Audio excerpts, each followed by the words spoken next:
La fotografia que veieu fa uns instants es va fer l'any 1915.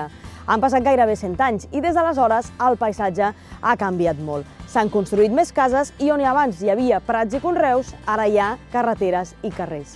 Avui a l'Estat Natural us explicarem com s'estudien els canvis en el territori andorrà.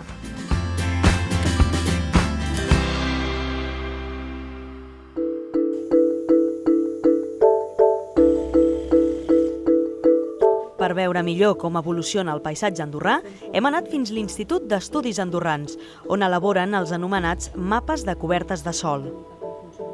Els mapes de diferents dècades i anys es comparen i això permet veure els canvis urbanístics i paisatgístics que s'han produït. En Roger és el responsable dels treballs de cartografia del SEMMA. Els mapes d'usos del sòl són aquells mapes que ens ajuden a estudiar i analitzar com ha evolucionat el territori andorrà els darrers anys. La base per elaborar aquests mapes són les fotografies aèries dels diferents anys.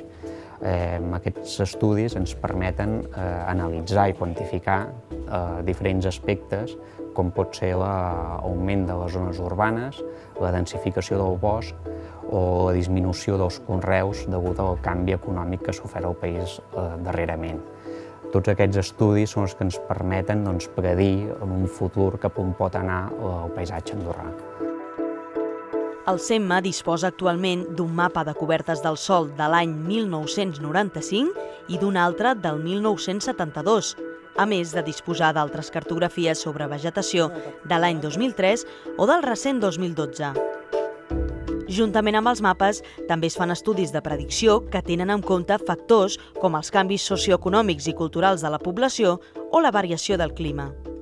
Nosaltres ens dediquem a investigar com poden canviar les cobertes del sòl en el futur. Ho fem a partir de models estadístics i és un treball molt complex, ja que algunes dades són de difícil predicció, com són el canvi climàtic i les tendències socioeconòmiques. Per tant, és un treball a llarg termini. La realització d'aquests estudis i dels mapes de cobertes del sòl són eines indispensables per poder avaluar com s'ha transformat l'ús del sòl a Andorra i, a més, assenten les bases pels estudis de models de tendències futures. Com heu pogut veure, aquests mapes són importantíssims i, a més, ens ajuden a comprendre quina serà la tendència evolutiva del territori andorrà en les pròximes dècades. Són una eina molt útil per la biodiversitat, la conservació d'hàbitats i la planificació urbanística.